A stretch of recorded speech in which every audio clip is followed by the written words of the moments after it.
बुद्धिमान सरपंच। एक गांव में एक वृद्ध सरपंच रहते थे। बड़े बड़े झगड़ों को वे चुटकियों में सुलझा देते थे, जिसके कारण दूर दूर से लोग उनसे फैसला करवाने आते थे। सरपंच जी अपनी बुद्धिमत्ता के लिए काफी प्रसिद्ध हो चुके थे। एक बार दूर के गांव के कुछ लोग किसी झगड़े के विषय में उनसे सलाह लेने आए।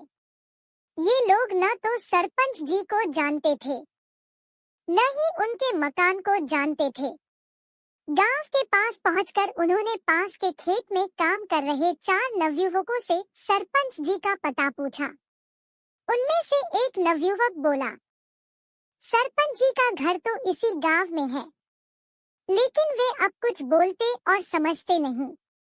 उनके पास जाने से कोई फायदा नहीं। उन लोगों को बड़ा आश्चर्य हुआ। उन्हें तो बताया गया था कि सरपंच जी पूरी तरह स्वस्थ और सकुशल है। उन्होंने विचार किया कि अब यहाँ तक आ गए हैं तो मिलकर ही जाएंगे। वे आगे बढ़ गए। गांव में प्रवेश करने पर एक कुएं पर 4 औरतें पानी भर रही थी। उन्होंने उन औरतों से सरपंच जी का पता पूछा तो उनमें से एक बोली, घर तो सामने ही है पर उनको कुछ दिखता नहीं है। वे लोग असमंजस में पड़ गए। 2 जगह उन्होंने पता पूछा और दोनों जगह अलग अलग उत्तर मिला। वे घर के सामने पहुंचे तो एक बुढ़िया बैठी दिखाई दी। उन्होंने उससे सरपंच जी के बारे में पूछा। बुढ़िया तपाक से बोली, वे तो मर गए, अब उनके पास जाना बेकार है। वे लोग किंकरत्व विमूढ़ से खड़े थे।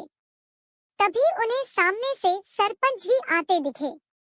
सरपंच जी ने सबको ससम्मान बैठाया और उनके आने का कारण पूछा।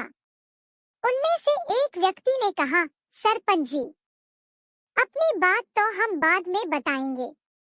पहले आप ये बताइए कि हमें आपसे गांव में आपके विषय में अलग अलग बातें सुनने को मिली, जबकि आप पूरी तरह स्वस्थ और सकुशल हैं। इसका कारण बताइए। सरपंच जी मुस्कुराते हुए बोले, देखो भाई, मेरा परिवार बाध है, जिसमें सबको संतुष्ट कर पाना संभव नहीं है। सबकी अलग अलग मांगे हैं। सबका स्वभाव अलग अलग है। वे मेरा परामर्श और अनुशासन भी नहीं मानते हैं। ऐसे में उनका रुष्ट होना स्वाभाविक है। खेत में मिले 4 लड़के मेरे बेटे हैं। एक काम से जी चुराते हैं, लड़ाई झगड़े करते रहते हैं। ए पर मिली औरतें मेरी बहुएं हैं, जो कि गहने कपड़ों के लिए कला करती रहती हैं। दरवाजे पर मिली बुढ़िया मेरी पत्नी है, जो कि तीर्थ यात्रा पर जाने की रट लगाए रहती है। मैं इन सब की बातों पर ध्यान नहीं देता, उनकी बातों को अनसुना करता रहता हूँ। इस तरह से मैं कला को टालता रहता हूँ, भले ही वे मुझसे असंतुष्ट रहते हों। किंतु मेरे घर में शांति बनी रहती है। सरपंच जी की बात सुनकर उन लोगों की आंख खुल गई।